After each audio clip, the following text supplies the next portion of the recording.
Alguns anos atrás, eu tive o privilégio, a alegria de assistir o nascimento da minha filha. Eu digo para vocês que é uma cena emocionante, impactante.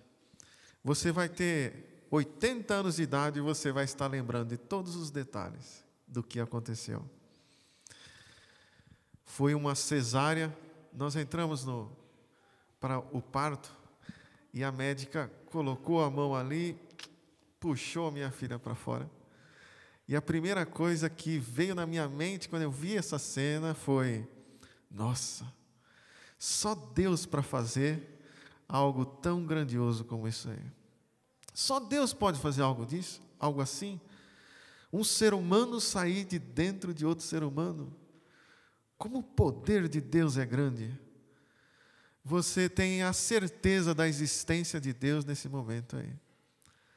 No primeiro pensamento eu me senti pequeno perto do poder de Deus. Mas na sequência eu tive um outro pensamento. Ao contrário do primeiro, que eu me senti pequeno, agora no segundo eu me senti grande. Porque eu pensei assim: a partir de hoje, a minha vida mudou para sempre. Completamente. Nunca mais será igual. Porque antes dessa data, a minha preocupação era comigo mesmo.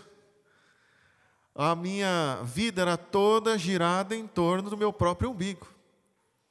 Mas a partir dessa data, eis que Deus coloca uma criança pequena no meu colo e me deu um dever de ensiná-la, sustentá-la e instruir no caminho da salvação.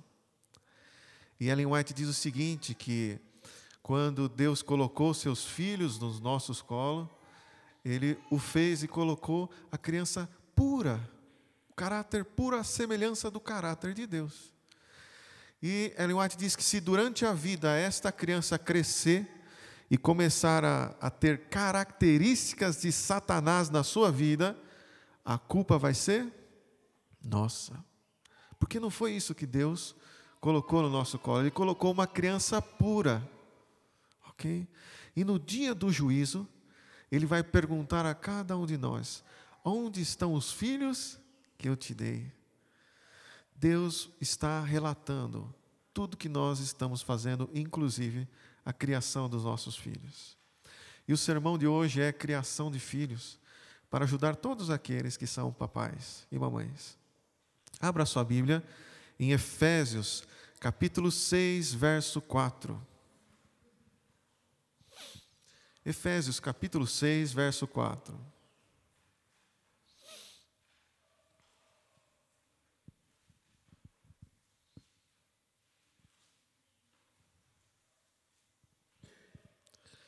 Ali, o apóstolo Paulo está dizendo assim: e vós, pais, não provoqueis a ira vossos filhos, mas criai-os na disciplina e admoestação do Senhor.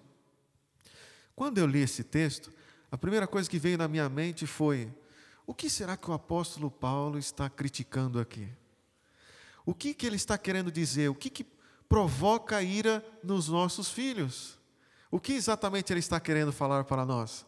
O comentário bíblico adventista diz assim: a atual decadência da autoridade dos pais se origina às vezes nas exigências injustas, irritantes ou até brutais que os pais impõem aos filhos, especialmente aos desobedientes.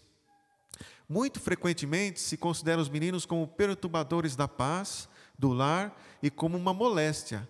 As exigências caprichosas e inconsequentes de alguns pais são causa de muitos ressentimentos dos meninos. Olha só. Então aqui ele está falando de exigências caprichosas, inconsequentes, ok? Logicamente, o apóstolo Paulo está criticando então aqui o autoritarismo que tem muitos pais, ok? Qual é a diferença, amigo, entre um pai que exerce autoridade e de um pai que exerce autoritarismo? Olha só, veja aqui comigo aqui na tela a comparação. Vamos comparar um perfil com o outro e os resultados da criação dos filhos dos dois perfis. Olha só comigo. Na autoridade nós temos a figura de um líder, ok? Já no autoritarismo nós temos a figura de quem? É um ditador, ok? Veja, há uma diferença grande aqui entre personagens. Veja, o líder na autoridade, ele faz o uso do quê? Da mente. Já o ditador ali no autoritarismo, ele usa o quê? Olha só, usa a força. Notem aqui comigo, enquanto que na autoridade o instrumento de trabalho é a mente, no autoritarismo ele apela para os músculos, para a força, ok? Veja, na autoridade se usa a mente e, portanto, se usa o diálogo com o filho. Mas no autoritarismo não tem diálogo com o filho. Nós temos o quê? Intimidação. Olha só, muito diferente entre um e outro, ok? Na autoridade significa que nós resultaremos nos filhos prazer em obedecer. E no autoritarismo teremos obediência por quê? Por medo, ok? Significa então que nós teremos uma obediência duradoura num lar que exerce autoridade e uma obediência passageira no autoritarismo, ok? Veja, na autoridade temos a certeza de obediência do filho na presença e na ausência do pai. Quando se exerce autoritarismo dentro de casa, nós temos certeza de obediência na presença do pai. E na ausência, aí já é uma incógnita, não podemos afirmar por quê. Notem, qual é a motivação para se obedecer quando existe autoritarismo dentro de casa? É um chinelo apontado para a cara dele, ok? É uma cinta apontada para ele, é uma palavra grosseira apontada para ele. A partir do momento em que sai do campo de visão do filho, a cinta, o chinelo, e agora ele está distante do pai, para que obedecer? A motivação para se obedecer sumiu da sua vida, ok? Porque no autoritarismo, a motivação para se obedecer é exatamente algo chamado chinelo, cinta, ok? E na autoridade? Na autoridade nós temos a obediência na presença e na ausência do pai. Sabe aquele pai que quando o filho começa a crescer e ele arruma uma namorada, ok? As pessoas começam a comentar, o seu filho começou a namorar, cuidado, hein? Mas o pai que exerce a autoridade, ele olha para essas pessoas, é um pai tranquilo. Ele diz assim, eu sei a criação que eu dei. Eu sei que o meu filho vai respeitar a namorada, vai respeitar o pai da namorada e vai respeitar o meu nome. Okay. Por quê? Porque o pai que exerce a autoridade é um pai tranquilo, tem certeza da criação que ele ofertou para os filhos. E no autoritarismo? No autoritarismo é o contrário. O pai é um pai apavorado, ok? Ele diz do filho assim, eu não confio nele. E aí então o que acontece? Ele começa a sufocar o filho vai para Santo André, ele vai para Santo André. O filho vai para São Bernardo, ele vai para São Bernardo junto. Por quê? Ele está sempre sufocando, porque ele não tem certeza da criação que ele deu, ok? Ele sabe que foi muito de má qualidade a formação que ele deu dentro de casa, ok? Veja, na autoridade, a voz do filho é ouvida. E no autoritarismo, o filho não tem chance de falar, ok? Sabe aquele pai que fala assim para o filho, cala a boca porque isso aqui é assunto de adulto? Isso aí é um pai autoritário, ok? Na autoridade, a voz do filho é ouvida. Suas opiniões são valorizadas. E no autoritarismo, suas opiniões e inteligências são desprezadas, ok? Veja, na autoridade, portanto, significa, em resultado disso, que o filho se sente liberto, ele sente liberdade dentro do seu lar. E no autoritarismo, o filho se sente sufocado, ok? Agora eu pergunto para vocês, o que é se sentir sufocado? É sentir falta de ar para respirar. Agora eu pergunto para vocês, alguém vive sem ar para respirar? Não. Então significa, amigo, que um filho que é sufocado dentro de casa, ele vai procurar ar lá fora. E aí mora um problema, porque talvez lá fora não tenha a mesma criação cristã que você tem para ofertar dentro da sua própria casa. Okay? Então é necessário que o filho sinta liberdade dentro do seu próprio lar. Okay? Então, na autoridade, nós temos conforto no lar. E no autoritarismo, o filho sente que o lar do vizinho é mais feliz. Olha só, você já viu aquelas casas que você chega para fazer uma visita? E aí você chega lá, o filho não está em casa. E aí você pergunta para o pai assim, cadê seu filho? E o pai responde, o filho foi na casa do primo. No outro dia você vai lá e fala assim, seu filho não está aqui hoje também? Onde está seu filho? Está na casa do amiguinho da escola. Passa uma semana, você volta lá, cadê seu filho? Está na casa do tio. Ora, o filho nunca está em casa? Por que ele nunca está em casa? Talvez porque existe autoritarismo dentro desse lar. Então ele se sente sufocado e ele precisa buscar ar lá fora, ok?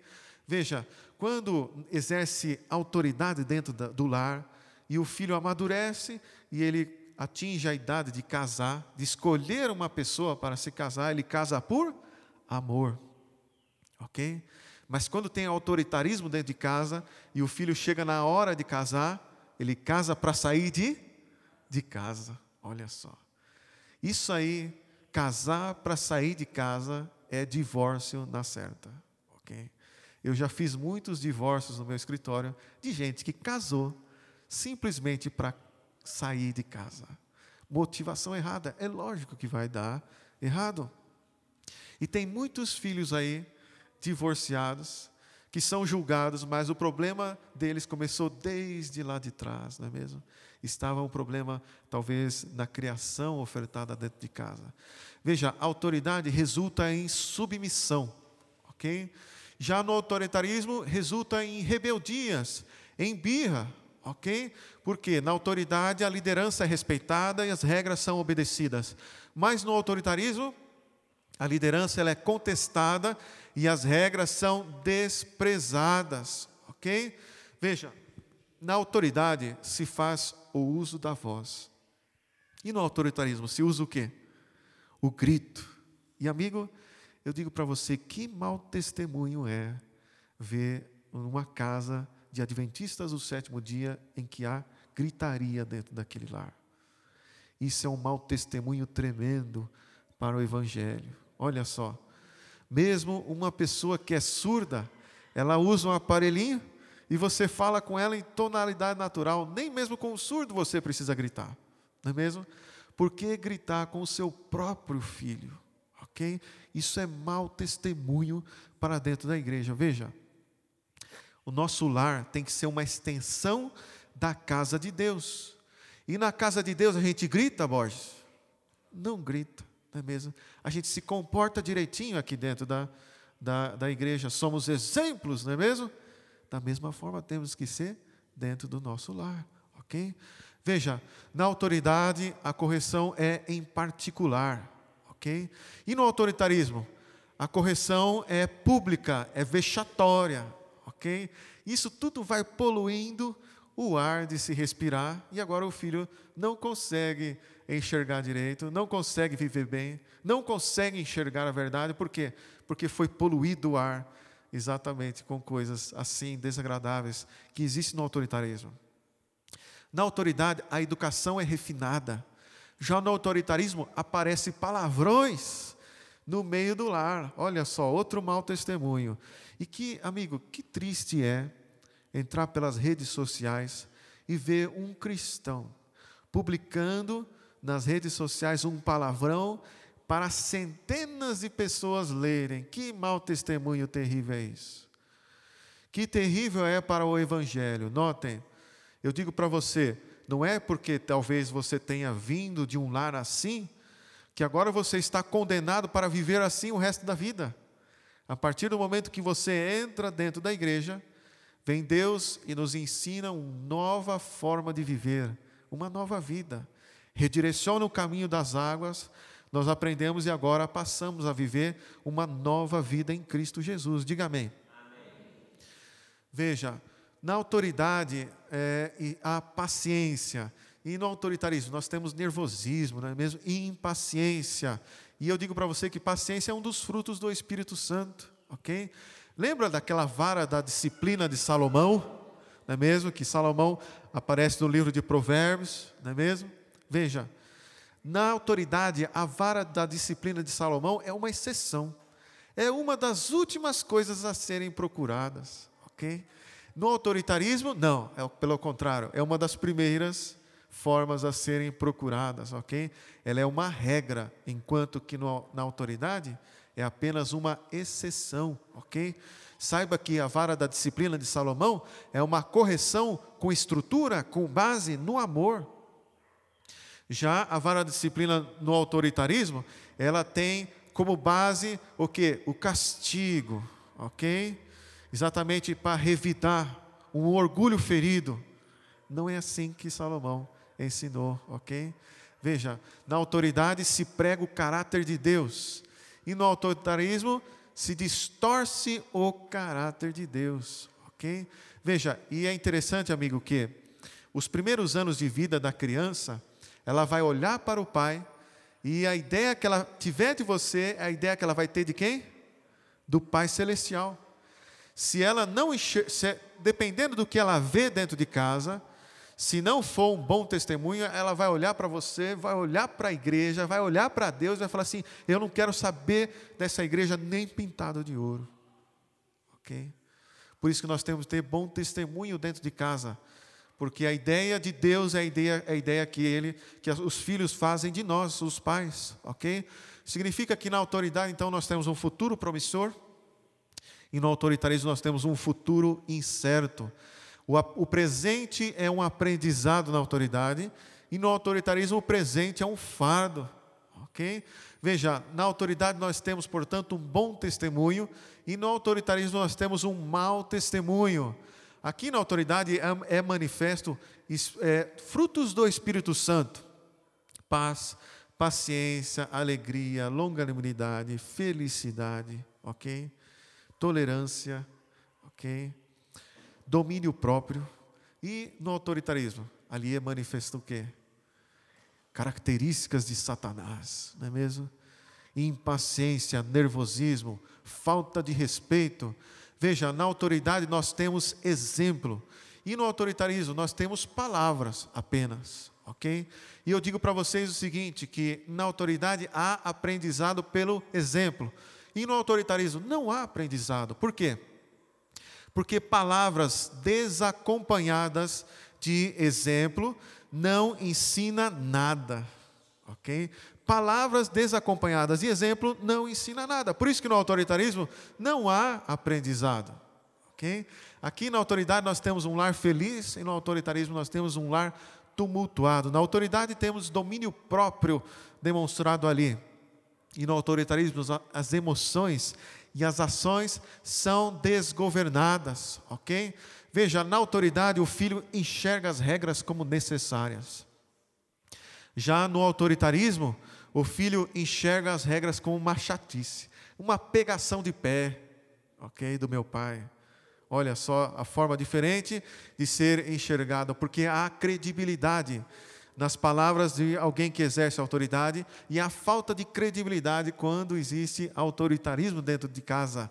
Veja, na autoridade os filhos se sentem amados. No autoritarismo, os filhos se sentem um estorvo, como se estivessem incomodando aquele lar lá. Okay. Isso significa que então ele vai ter uma baixa autoestima desde criança. E na autoridade ele se sente amado, então ele tem uma autoestima, ok? Olha só que coisa. Então nós temos paz na autoridade, e é cultivado ali no autoritarismo o ódio. A autoridade diz: siga o meu exemplo.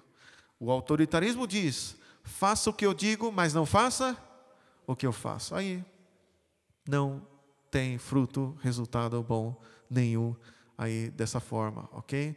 Na autoridade temos 10 regras para serem observadas.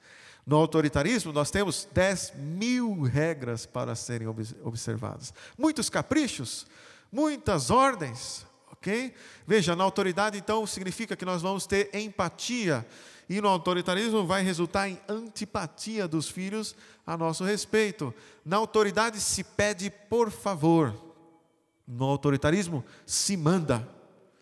Na autoridade não é dispensado essas delicadezas, essas gentilezas. Mesmo estando em posição elevada, ele é humilde, pede por favor. Na autoridade é assim. O autoritarismo não, ok? Veja, na autoridade, o choro do filho perante a sua correção o faz sentir triste. O filho quando corrige o pai quando corrige o filho, melhor dizendo, e o filho chora com aquela correção, o pai quando vê o filho chorando, ele chora junto. Mas quando o pai é autoritário, ele corrige o filho chora, sabe o que ele faz? Ele estufa o peito e diz assim: eu venci. A minha autoridade foi exaltada hoje aqui. Olha só, características do demônio dentro do seu coração, ego inflamado. E na autoridade existe humildade. Na autoridade, os propósitos são atingidos. E no autoritarismo, os propósitos não são atingidos. E, pelo contrário, causa efeito contrário. Ok? A criança não só não está na igreja, como ela fica arredia todo tipo de assunto, religião. E eu conheço filhos aí que dizem assim que não querem ver a igreja nem pintado de ouro. Por quê? Porque existe autoritarismo dentro de casa. Ellen White diz assim: há temperamentos que se rebelarão contra esse tipo de autoritarismo. Elas não se submeterão a tais abusos, cansam-se da pressão e erguem-se contra ela. É o que eu disse agora há pouco. Okay? Tenho visto muitas famílias fracassarem por causa do autoritarismo do chefe, quando por consulta e acordo tudo podia ter caminhado harmoniosamente e bem. Okay? Notem, amigo, o mundo mudou, não é mesmo? Na década de 60, era muito diferente do que nós vivemos hoje. Ok? A sociedade era diferente, a forma de educar era diferente. Ok? O casal chegava a ter 5, 6 filhos, lembram-se disso? Havia pouca informação, muitos filhos e muita cinta. Não é mesmo? Assim era na década de 60. A forma de educar era assim, mas hoje a coisa é bem diferente, não é mesmo? Hoje o estímulo ao conhecimento, acesso à informação é muito mais evoluído. A necessidade de formação ela é constante. Veja, a escola é muito mais avançada, a linguagem, com certeza, que vai atingir essas mentes dos nossos jovens mais evoluídos, mais informados, com certeza, é o diálogo e não a cinta, ok? A linguagem que dá mais resultado. E para aqueles que são um pouco rebeldes e querem viver aí na década de 60, eu digo para você, cuidado, hein? Cuidado, porque hoje até essa parte mudou, porque o conselho tutelar existe e funciona, eu digo para vocês. E no meu escritório eu já fiz ações de pais que perderam o poder familiar. A criança foi primeiramente para um abrigo e do abrigo foi entregue à adoção. Okay? Por quê? Porque o lar estava totalmente desregulado. Okay? Tudo começa assim, gritaria dentro de casa, a rotina está esquisita, os vizinhos observam, ligam, telefonam, denunciam, e o assistente social vai fazer uma visita e ele faz um relatório minucioso, escrevendo tudo.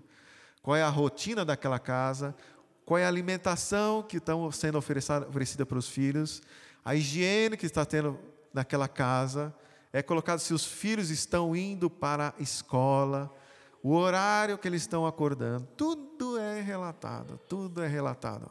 E no final, ok, o assistente social dá o seu veredito, ele opina, esse filho deve ficar nesse lar, ou esse filho deve ir para um abrigo. E na justiça, o juiz assina embaixo o que o assistente social escrever. Ok? Veja, então nós temos que tomar bastante cuidado cuidado com o autoritarismo, o fanatismo e o perfeccionismo. Certa vez o pastor Burlon, ele disse assim: não se cria filhos com chicote na mão, mas com joelhos no chão. Olha só, quanta sabedoria numa frase. Não se cria filhos com chicote na mão, mas com joelhos no chão. É com oração, é com comunhão, ok? É com a luz do céu.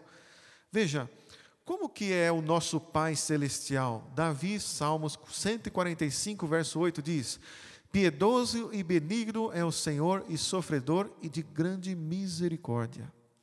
Olha só, qual é o nosso maior exemplo a ser seguido? Deus, o nosso Pai Celestial. E a Bíblia diz que Deus é assim. Ele é misericordioso, grande em misericórdia, sofredor, piedoso, benigno. E assim também deve ser a atitude nossa como os pais terrestres aqui na terra, ok? Veja, o Salomão, o mesmo Salomão que falou da vara da disciplina, também escreveu isso. Melhor é o que tarda em irar-se do que o poderoso, e o que controla o seu ânimo do que aquele que toma uma cidade. Provérbios 16, verso 32. Então, o que ele está falando aqui? Do domínio próprio, ok? Veja, o mesmo Salomão que falou da vara da disciplina, também fala sobre o domínio próprio que tem que ter no lar. O longânimo é grande em entendimento, mas o que é de espírito impaciente mostra sua loucura.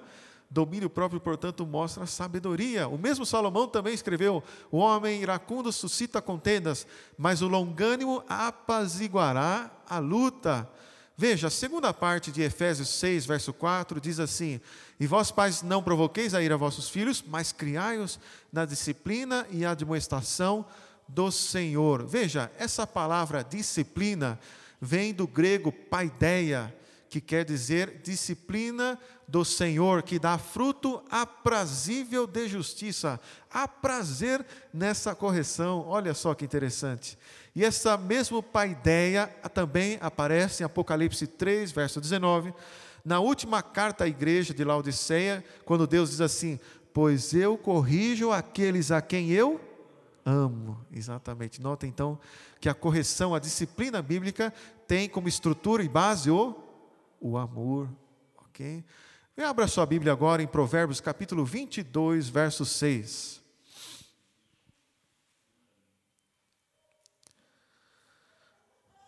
Provérbios 22, verso 6.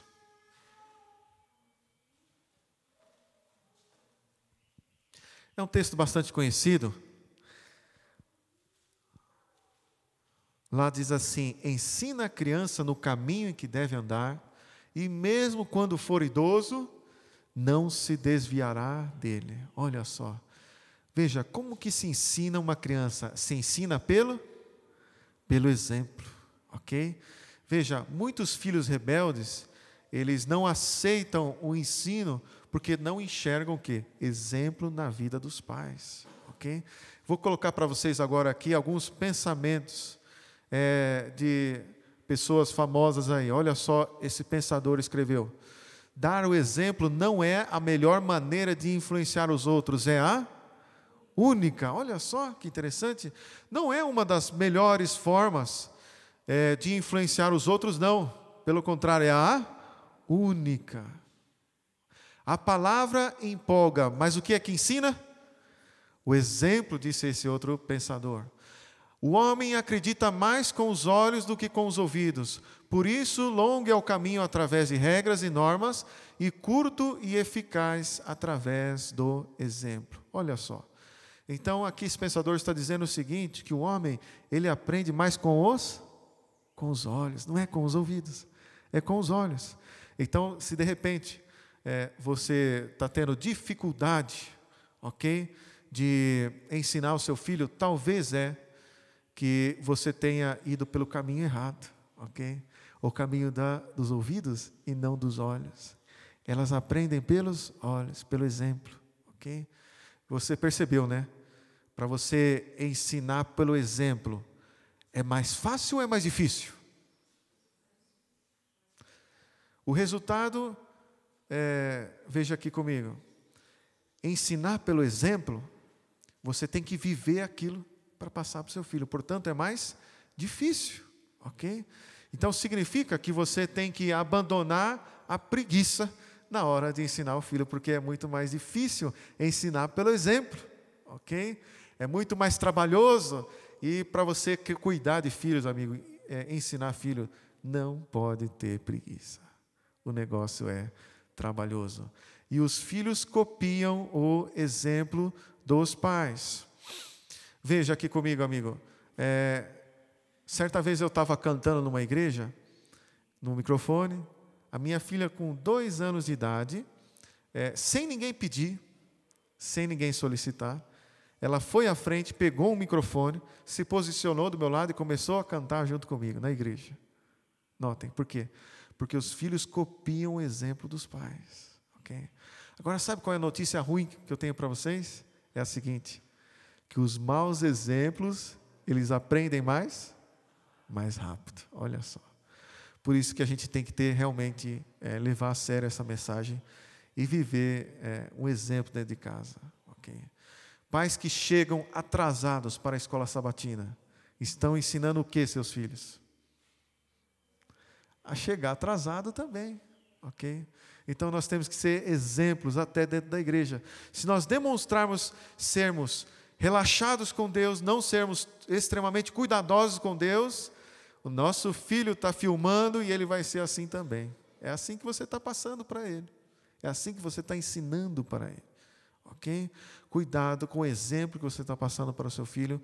De repente você pode estar contribuindo para ele perder de vista o caminho da salvação.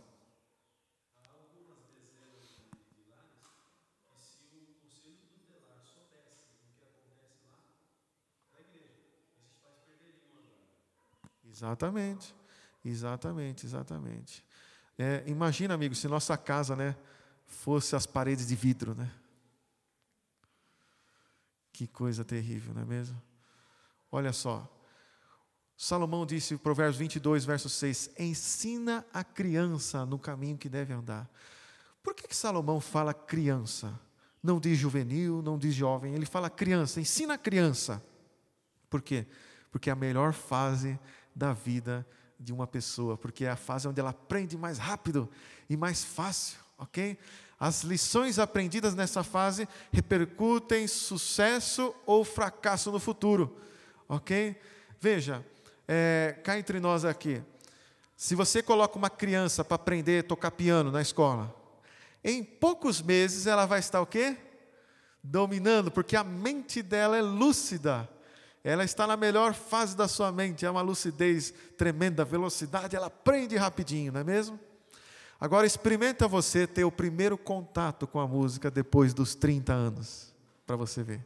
Agora já não é mais a mesma coisa, não é mesmo? A mente já é um pouquinho mais devagar. Por isso que Salomão fala assim, olha, ensina a criança, aproveita agora. Aproveita que ela é criança, porque é a melhor fase. O que eu devo ensinar para a criança? Primeiramente, nós temos que ensinar valores espirituais, ok? Veja, lição da escola sabatina sempre está em dia, DVDs da igreja, CDs da igreja, desbravadores, aventureiros, música, envolvimento nas atividades da igreja. Olha aqui comigo, de vez em quando eu vejo por aí, vem um quarteto musical, ou às vezes eu vejo um cantor, e ele apresenta na igreja, e ao final ele coloca o seu trabalho para vender no final da igreja, e para nossa surpresa, de vez em quando, uma surpresa triste é que ele vende 1 CD, 2 CDs, 3 CDs, só naquela apresentação. Veja, às vezes isso acontece com o meu quarteto que eu canto, e eu tenho observado que as pessoas que não adquiriram o CD, também não adquiriram a lição da escola sabatina. Também não adquiriram outros materiais da igreja. Então, o que está acontecendo? Acontece que, muitas vezes, nós somos generosos com a nossa carteira, com coisas que dizem respeito ao nosso próprio ego. Vamos no shopping e derramamos dinheiro pelo ralo, comprando coisas inúteis para nós. Mas quando o assunto é religião, é igreja, não sei o que acontece, mas a carteira se fecha e ele fala, eu estou sem dinheiro. Notem aqui comigo.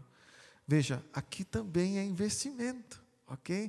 E é muito mais importante do que lá fora. Então, aqui também precisa ser investido, ok? Na criança, para ela aprender instrumentos musicais, para tocar na igreja. O que a igreja está precisando? Vamos incentivar ela para conhecer essa atividade. A minha filha vai completar 5 anos agora, em janeiro, e eu quero colocar ela na escola de piano, ok? Por quê? Porque eu sei que na minha igreja não tem pianista, ok? E a maioria das igrejas também não tem pianista, e se ela tocar piano, rapidamente, ou é um quarteto, é um conjunto, ou é até mesmo a igreja, vai pedir para ela tocar na igreja, ok? E rapidamente ela vai se enroscar aqui, e o que eu mais quero para minha filha é isso, que ela se enrosque aqui na casa de Deus, nas atividades da igreja, porque aqui é o melhor lugar do mundo, ok? Que esse seja também a decisão na sua casa, ok? Ok? Às vezes, uma criança chega numa igreja e tem um piano lá, e às vezes não tem piano na casa dela, e ela tem curiosidade, e ela vai lá e começa a tocar, e às vezes acontece nesse momento que um diácono se levanta, vai lá, pega a criança e tira de lá, não é mesmo? Notem, amigo, nós temos que, a Bíblia, Jesus Cristo disse assim, deixai vir a mim os pequeninos, deixem eles terem um primeiro contato com as coisas de Deus, com as coisas santas, com as atividades. É lógico que vai ficar um adulto do lado, monitorando para que não quebre as coisas de Deus, mas é necessário o quê? Que haja incentivo. E aqueles que tocam instrumento na igreja, aqueles que sabem cantar, que tal aí reunir as crianças da igreja e passar informação para eles, ensinar eles, para eles passarem a trabalhar também dentro da casa de Deus. Veja, mente vazia, oficina do... Olha só que coisa, é oficina do diabo. Quanto mais atividades elas tiverem na igreja, maior chance de sucesso na vida espiritual, ok? Invista em seu filho e, se você puder, amigo, coloque ele na escola adventista. Amigo, você viu esses últimos dias aí, como está horrível o ambiente na escola pública? Percebeu? Veja aqui comigo, amigo. Numa escola pública já não tem mais dia dos pais e dia das mães. Só tem o dia da família. Por quê? Porque eles acham que ter dia dos pais e dia das mães é um constrangimento para os homossexuais. Ok? Veja comigo. Agora estão falando aí de transgênero, não é mesmo? Ensinando os nossos filhos o caminho errado. Ok? Enquanto que na Bíblia se ensina que ou a pessoa nasce homem, ou a pessoa nasce mulher. Ok? E aí vem outras teorias para dizer para o seu filho, ensinar para o seu filho que você pode tomar outro rumo, que você pode tomar decisão de outro caminho, que não foi aquela que Deus te deu. Ok? Tudo isso é ensinado nas escolas públicas. Também é encontrado nas escolas públicas drogas, ok? Bebida alcoólica, ok? Contato com coisas horríveis, ok? Companhias erradas. Veja, eu tive o privilégio de estudar na escola adventista. Da minha primeira série fui até o final. Nunca vi droga na escola adventista. Nunca vi sexo na escola adventista. Pelo contrário, havia ali, uma vez por semana, tem uma aula na capela, ok? Que é chefiado pelo pastor do colégio. Existe um pastor contratado pelo colégio e ele tem uma sala pastoral também. Se a criança em algum momento quiser conversar ou ter orientação espiritual ou orientação qualquer da vida, tem um orientador que estudou para isso, um pastor do colégio adventista. 2 vezes por ano tem uma semana de oração na escola adventista, onde é passado valores espirituais. Antes de começar a aula, faça oração. Terminou a aula, faz oração para ir embora. Antes da aula tem uma pequena meditação na palavra de Deus, depois começa a aula. Amigo, nós temos que investir em nossos filhos para estar no melhor lugar, ok? Eu digo para você que se você não tem condições financeiras, procure a direção, quem sabe é uma bolsa, ok? Procure, dá um jeito, amigo, dá um jeito, procura, ora a Deus, faça o possível para você colocar seu filho num ambiente melhor, ok? Se você quiser que ele tenha uma instrução melhor na vida, ensine para os seus filhos valores. Por exemplo, achado não é roubado, não é bem assim, ok? Eu lembro que teve um pastor que passou lá na igreja de Vila Guaraciaba, o Edson, não é mesmo? O Edson contou uma certa vez para nós o seguinte, que o filho dele veio da escola com uma lapiseira que ele não tinha comprado para o filho. E ele percebeu e notou e falou para o filho: onde é essa lapiseira? E ele disse: eu achei na escola. E aí complementando, dizendo: achado não é roubado. E o pastor disse: não. Você pode até desconhecer quem é o dono, mas existe um dono. Você vai pegar essa lapiseira, vai levar para a escola e você vai procurar o dono e devolver para ele. O que ele está ensinando para o filho, igreja? Ele está ensinando a ser honesto ao extremo. Okay? Honestidade. O que não é seu, não é seu. Ok? Veja comigo. Pessoas que não foram ensinadas que o que não é seu, não é seu, sabe o que acontece lá na frente? Ele entra na igreja, mas eles não conseguem ser um dizimista e um ofertante fiel. Por quê? Porque o dízimo não é dele, é de quem? É de Deus. Ele não consegue ser dizimista e ofertante fiel, porque ele não foi ensinado que o que não é dele, não é dele. Veja, quem que aguenta assistir Jornal Nacional hoje? Ninguém aguenta mais, amigo. Porque o que aparece nas notícias lá? Só notícia o quê? De roubo. Poder público roubando. Não é mesmo? Pessoas que não foram ensinadas que o que não é dele, não é dele. E eu digo para você o seguinte, amigo, pode ser uma caneta. Se não é seu, não é seu. Entenda que se está na tua mão, está pegando fogo na tua mão. Você tem que devolver, e não é para devolver quando você lembrar, não. É para devolver para ontem. Tem que ser devolvido para ontem. Porque que não é seu, amigo, não é seu. Ok? É isso que ensina a palavra de Deus, e é assim que nós temos que ensinar os nossos filhos, para não ter problema lá na frente. Ok?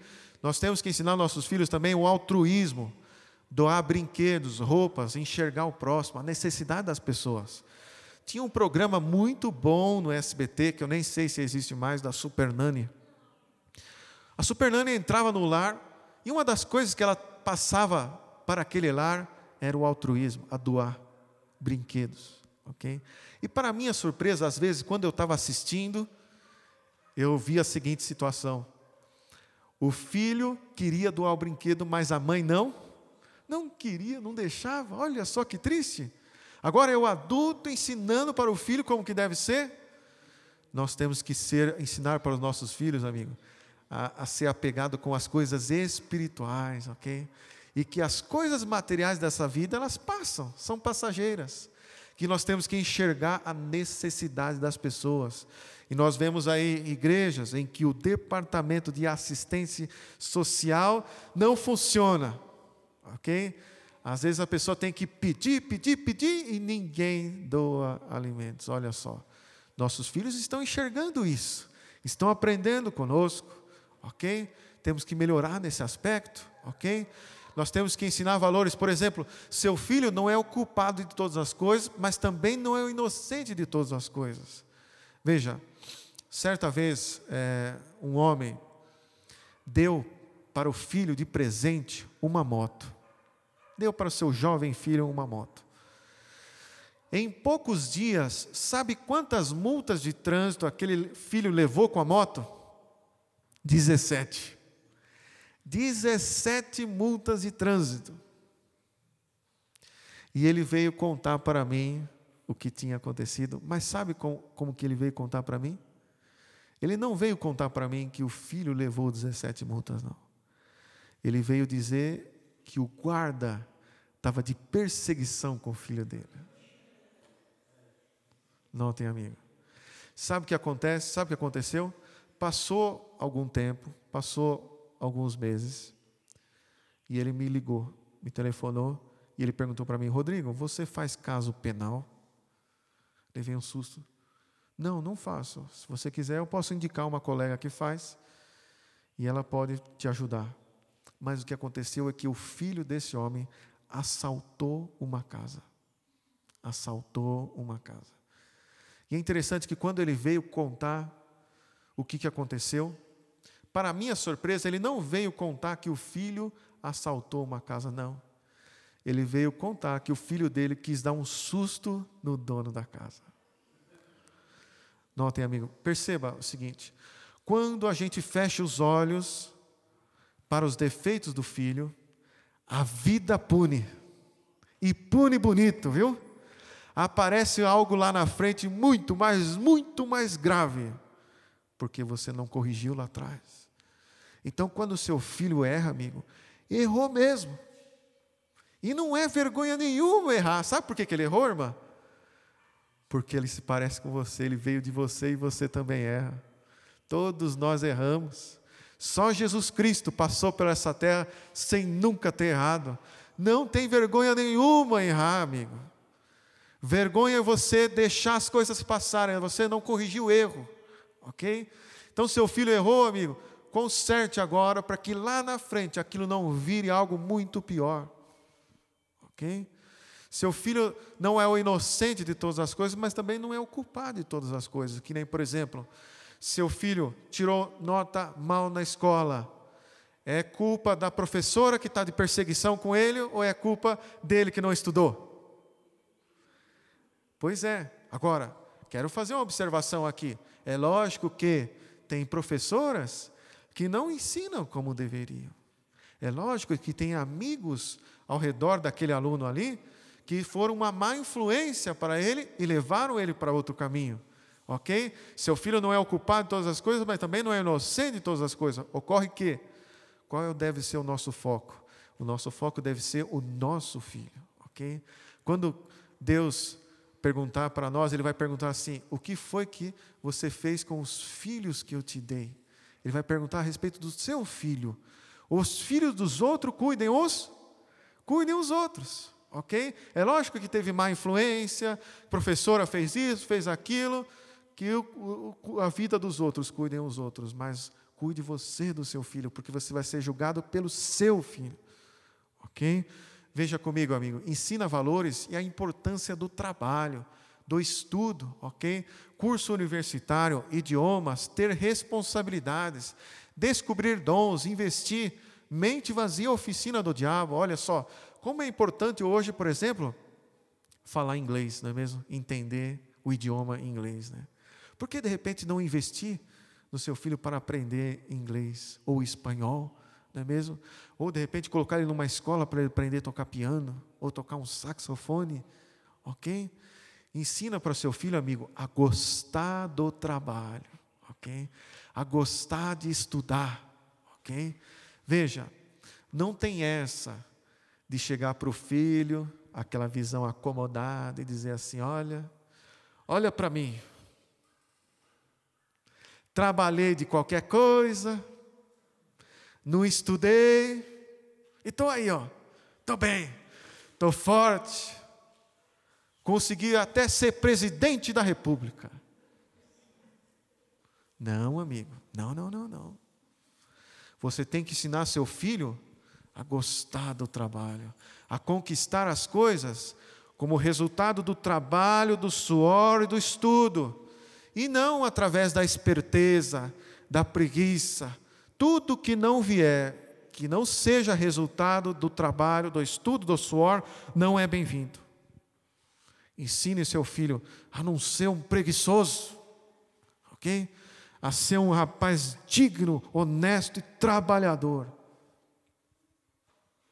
Graças a Deus eu tive um bom exemplo dentro de casa. Eu nasci vendo meu pai acordando todo dia, 4:30 da manhã para ir trabalhar. Carteira de trabalho do meu pai tem mais de 50 anos comprovados de trabalho. Mais de 50. E continua trabalhando. Ok? O resultado é que nem eu e nem meu irmão tem preguiça para o trabalho. Nós dois levantamos no mesmo horário e vamos trabalhar e voltamos no final de semana. E se bobear, no final de semana a gente trabalha também. Ok? Porque foi isso que nós aprendemos dentro de casa, ok? Ensine valores para o seu filho, não esconda deles a verdade, a realidade, a frustração, ok? O não, a derrota. Pessoas que são protegidas da frustração se tornam adultos mimados, sabiam? Veja, você já viu aquele pai que vai brincar um joguinho com a criança? E ele sempre dá um jeitinho do filho sempre vencer no final. Notem, está errado. Está errado. Quer ensinar seu filho a ser uma criança mimada, nhenhenhen, ok? Faça isso. Esconda deles a frustração, a derrota, o não. E você vai estar colocando uma pessoa despreparada para a vida, que cá entre nós é dura lá fora, é dura. E ela tem que saber desde o início que a vida não é fácil, que é dura, que tem derrota, que tem tristeza, e que ele tem que lutar para ser um vencedor. Não esconda deles a frustração, a derrota. Pessoas mal preparadas, chega no casamento e aí vem um problemão para o marido, ou vem um problemão para a esposa, porque encontra o quê? O seu cônjuge, um bebezão crescido, ok? Um bebezão crescido, que não tem maturidade para sustentar um relacionamento até que a morte o separe. E aí vem divórcios por aí. Sabe por quê? Porque tem cônjuge que aceita o filhão crescidão, mimadão, paga a conta e continua com o produto. Mas a maioria faz o quê? Não aceita a pagar a conta, devolve o produto. Ok? Então ensina seu filho a ser um homem de verdade, uma mulher de verdade, uma mulher de valor. Ok? Para que quando chegue no casamento, você apresenta para o seu genro uma menina de ouro. Uma menina de ouro, um menino de ouro, de valor. Ok? Que só dá alegria na vida. Ensine seu filho a ser um bom pai e um bom marido. Prepare ela para ser uma boa mãe, uma boa esposa, pelo exemplo. A forma como você trata seus pais, sua esposa, seu marido, é uma escola para o seu filho, sabia? Se você trata mal sua esposa, você vai estar ensinando seu filho a tratar mal a namorada e futuramente sua esposa também. Ok? Você já viu alguns lares aí que o pai começa a ficar idoso, começa a dar problema, começa a dar trabalho, não é mesmo? E o filho começa a cogitar a ideia de colocar ele no asilo, em que ele está sabendo, está careca de saber que lá no asilo não vai ser tratado muito bem.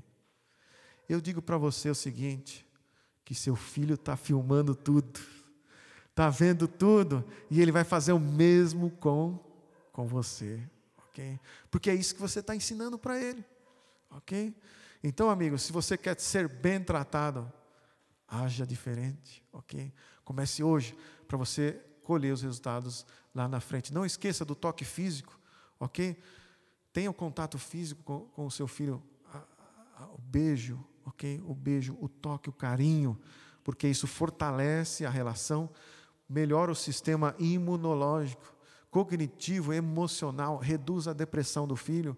Notem, temos que ter contato físico com o filho. Por quê? Porque nós, seres humanos, somos carentes de contato físico. Se ele não tiver contato físico dentro de casa, ele vai procurar lá fora. Só que o contato físico que tem se oferecer lá fora é o sexo antes do casamento, que vai estragar sua vida para sempre. Então é necessário que ele se sinta amado dentro de casa, para que ele não vá procurar coisa errada lá fora.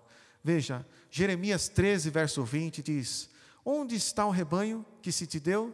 O teu lindo rebanho. Deus vai perguntar a cada um de nós: que fizeste do meu rebanho? Supondo que entrasses no céu e nenhum de vossos filhos ali estivesse, como poderíeis dizer a Deus: eis-me aqui com os filhos que tu me deste? Os céus anotam a negligência dos pais e ela está registrada nos livros dos céus. Tudo está sendo relatado nos livros do céu. A forma como você cria seu filho está sendo relatado no céu, e ele vai perguntar para você: cadê os filhos que eu te dei no dia do julgamento final? Para encerrar, eu quero contar uma pequena história para vocês. Eu tive algumas semanas com um amigo meu advogado, e ele teve contando um caso que aconteceu no escritório dele, e eu vou relatar para vocês agora. Uma menina se apaixonou por um rapazinho, começou a namorar com ele, e dentro de alguns meses, ela engravidou dele. Que então ela foi contar para o seu namorado, contou para o seu namorado que ela estava grávida e que o filho era dele. Sabe o que ele fez? Não assumiu o filho. Pelo contrário, ele sumiu no mundo, fugiu. E essa menina, então, ela conheceu um outro rapaz, um novo rapaz. E esse rapaz disse para ela o seguinte: olha, eu amo você. Eu me caso com você e assumo o seu filho. E aí então ela aceitou e casou com esse outro rapaz e vive até hoje com ele. Ocorre que 16 anos após o nascimento dessa criança, quem aparece? O primeiro namorado dela, o pai. E agora ele aparece e quer ser pai. E ele entrou com uma ação na justiça de investigação de paternidade, porque ele queria agora inserir na certidão de nascimento o seu próprio nome como pai daquela criança lá. E o que aconteceu é que no processo foi feito o exame de DNA. E logicamente, o exame de DNA deu positivo em que ele era o pai. Mas para surpresa de todos, chegou a vez do juiz dar a sentença daquele processo. E a sentença que o juiz deu foi improcedente. Ele escreveu o seguinte: que embora aquele pai, a medicina tenha comprovado que ele é o pai biológico daquela criança, é que pai não é aquele que ajuda a gerar, não. Que pai é aquele que cuida, aquele que cria. E ele disse na sentença o seguinte: não é justo eu tirar da certidão de nascimento o nome do pai que cuidou, que instruiu, que educou, que sustentou, que amou, que viveu a vida toda com essa criança, para colocar agora o nome de um desconhecido que fugiu por 16 anos. Olha só, aqui nós temos um conflito. A medicina dizendo, é o pai. E o direito dizendo, não é o pai. Algumas pessoas acharam que esse juiz estava louco. E esse homem, então, entrou com um recurso. E esse recurso foi para o Tribunal de Justiça para ser reavaliado, rejulgado, exatamente essa sentença. E para a surpresa de todos, o Tribunal de Justiça de São Paulo confirmou a sentença de primeiro grau, dizendo, pai é quem cuida. Amigo, tem muita gente por aí querendo ser pai de boca, não querendo ser pai de verdade, ok? Deus nos convida esta manhã para nós sermos pais de verdade, pais que assumam, que vistam a camisa, dizer assim, eu vou ser pai. É isso que Deus está pedindo para cada um de nós aqui, ok? Ellen White e a Bíblia diz que naquele dia do juízo, Deus vai perguntar para nós, onde estão os filhos que eu te dei? Ele vai perguntar para cada um de nós, onde está o filho que eu te dei? Veja, se um patrão chega para você na empresa e fala assim para você, cadê aquele serviço que eu pedi para você fazer, paguei para você fazer, capacitei você para fazer e você não fez? Que vergonha é para nós ouvirmos essas palavras duras. E o nosso Deus vai chegar para nós e perguntar, onde estão os filhos que te dei? Que naquele dia, amigo, todos nós possamos dizer, aqui está, Senhor. O Senhor me deu, eu segui os teus mandamentos e Ele está aqui do meu lado. Amém? Que naquele glorioso dia todos nós possamos dizer assim. Vamos colocar de pé e cantar o hino final, Amor no Lar. 4, 5, 3.